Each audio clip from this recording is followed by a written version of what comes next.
So building out of some of the research on sexual assault prevention, our team, we've been thinking a lot about, can we measure things in a more natural way?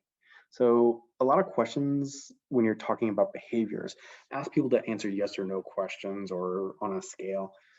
That's not really how people talk. People like to use their own language and use their own experiences. So they talk in a free text or a free, it's a free form, open questions, open responses. We'd like to get to a point where we can use that. Think about how people are talking and then talk about causal differences. So if we're changing someone's behavior, do they see things differently? Do they talk about it? Do they think about it differently? It's a tough question. But in the last, even just like 3 years, some really amazing breakthroughs in how people can measure language. If you think about your phones, the ability to sort of like predict what you're about to write, it's not perfect by any means, but hidden under there is a statistical structure, a mapping of how words are associated with each other. And so I've been working with really phenomenal statistician, Jordan Radu, and we've been building out a way to do causal inference, to think about measuring changes, but the input is how people are talking. And we think that that would be very useful, especially in really uncomfortable situations, like when we're talking about sexual assault, we're talking about human trafficking. Can people just talk to us, and then we measure and figure out what's important about what they're telling us?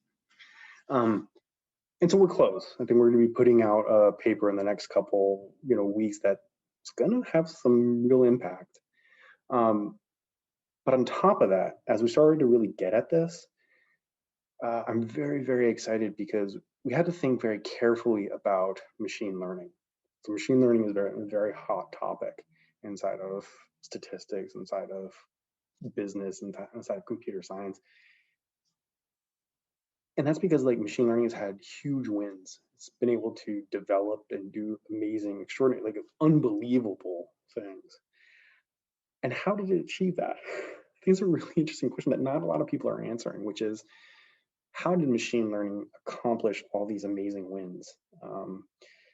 And Jordan and I had to think about that when we were thinking about measuring words when people are talking. What, could we use a machine learning technique? What is it about machine learning that might help us think about these words?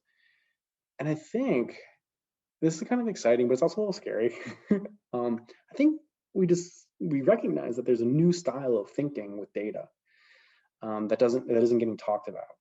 And that's how the machine learners have made some of their major breakthroughs, is they basically constructed a new way to think about using data. And so over the past few years, as we've been thinking about words and how to measure changes when people are just talking, Jordan and I have also been developing a theory of how machine learning has started to use data in a very different way, in a fundamentally different way from the way that traditional statisticians have been doing data analysis. We formalized this over the last year. We've spent a lot of time sort of carefully pointing out differences, and we developed this theory. And this theory is now we've been able to predict changes and how algorithms are going to be working, and critiques that would emerge. And that's been really exciting. It's a little scary too, because like maybe we're just getting it all wrong when you're doing stuff like this. It's never quite sure, like. There's no mathematical proofs in what we're doing. You have to sort of think about some fundamental issues, and yeah. So being at Stanford has been really rewarding because I get to do really applied work. But right now, right here, what I'm trying to describe to you are some really fundamental challenges that we're thinking about. How do humans interact with data? And are there other ways to do it from the ways that we've been doing for the past 50 years?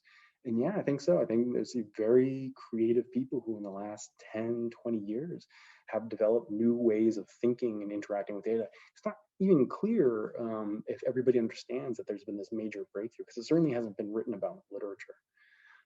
So I'm very excited about that. So a lot of applied work that we've been doing, and every once in a while you want to pick your head up and sort of say, hey, what was this all about? And I think we're starting to do that with this project, where we're thinking about why has machine learning had some really major innovations.